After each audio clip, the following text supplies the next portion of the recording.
Hello, everyone. It's been a couple days, eventful days on this end. I'm sure eventful in your lives as well. We have passed a new year with the Aviv barley being found. It's a new biblical year. Those that know that the new biblical year starts when you find Aviv barley that's ripe enough in the land of Israel, and you see the sliver of the new moon to call it a new month and a new year. So that happened.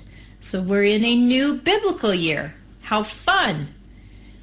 Happy New Year to those that know, and Happy New Year to those that don't know. It's great. We have a few New Years going on. It's an exciting time where the old stuff is going and gone, and you can start afresh. So when you have a few New Years of different calendars happening in a year, it gives you time to reflect and look at things and sit back and see where you're at for the moment.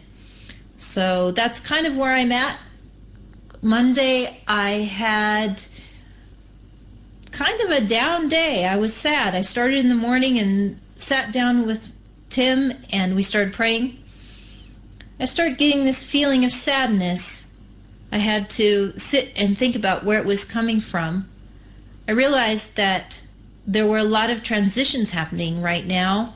My son Caleb is going to finish his school career out, his high school career, and start afresh on who knows what.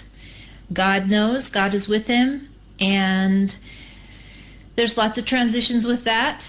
Zachary is doing better. He's going back to the center, but there's a lot here in the house to catch up on and watch him very closely because he still needs to gain weight and stay strong.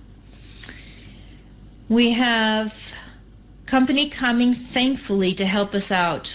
We just asked for help to be able to adjust some things and help us to buy things here. Every time you go into a new land, there's different things to get for cleaning houses and maintenance of different things, and they use different tools sometimes. So having people that have been here a while and can help come in and be experts on those things makes it much easier instead of buying 10 different items to see which one works. So we called in our friends to help us out. We're really excited to have them. Really excited. It'll be a great time. Now, on the sadness, I realized as well, my son and I, we actually do dance lessons together, ballroom dance lessons. The school program that he's in expects all of the students to do things in the community. There's 3 different areas that they do things in the community as part of their education, and they can pick what those things are, but it has to cover the idea of creativity, another of activity, and another aspect of service. My son said, I'd really like to learn ballroom dancing. So I started doing ballroom dancing with him because I knew that trying to find a partner that was going to be stable and be able to do it consistently can be difficult. And I was right. Whenever we could not dance or I wasn't in town, he would try to get a partner and had a very difficult time finding one. So made a good choice on that, and I love dancing. I've always loved dancing. It's been a passion of mine, but actually I haven't been able to do it since college days, which is a long time ago. 26, 27 years ago maybe? So it's been a while. It's been a lot of fun to do that with my son. Some great memories. The dance school is owned by a family. It's a mom and dad and their children who are grown now, and they do the dance lessons, and they're amazing. They're so beautiful and nice and kind. And of course, everything is in German, but the children, they speak English, so they speak German in the classroom, but also they'll speak English, and we have a good time with everyone there. That's far away from here. We had to put Caleb in a school, as I've said in previous podcasts, further away from here because the German system could not handle him here, and we had to put him in a private school. So once he's finished with his high school career, then the dancing ends with the people that we love down there. That's kind of a sadness to think about, moving on into a new direction and letting go of old things and considering new things.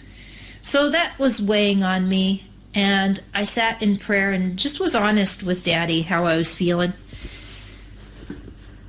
And Tim was there with me. We sat down. I started praying and letting him know, you know, Dad, I'd really like to keep dancing somehow, even here. And I don't know how that would work.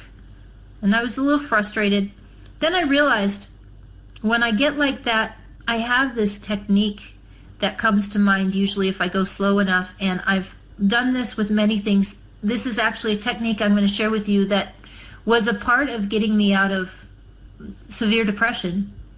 And the technique is this.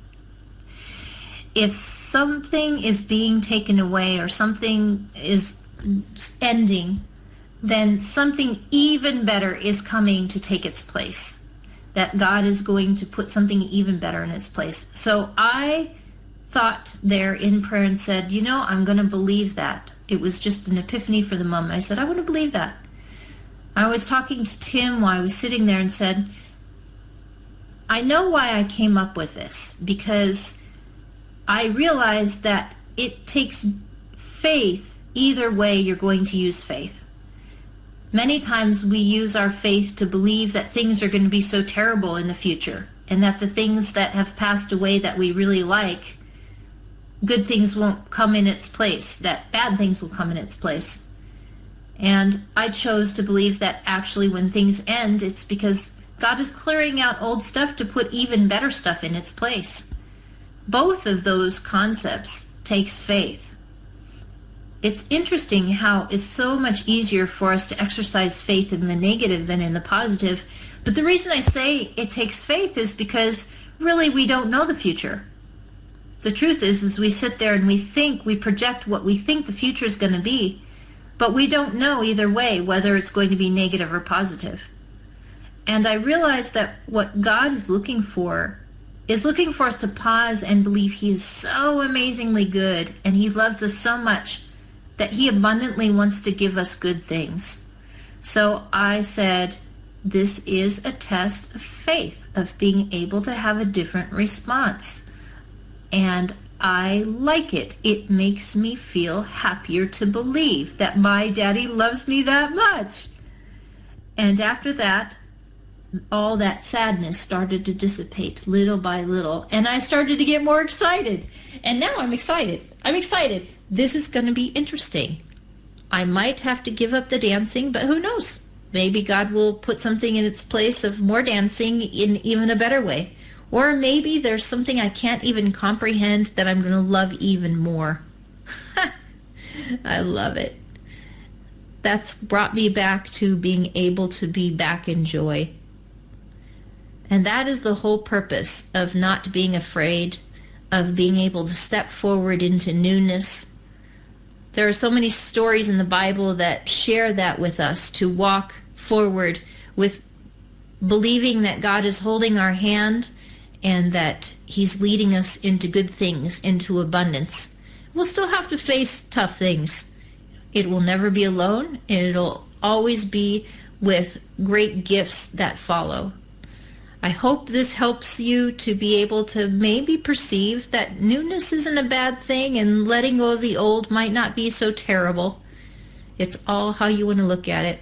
I love you all, and I will work on another update. I already have another idea come up, but I just want to give little tidbits a day to be able to ponder upon. I hope this finds you all well, and that this next year is just so abundant in joy and happiness and healing in all levels, and that you'll be able to see how good God is to you every single day, and be able to leave the old behind, take on the new. Blessings to you all.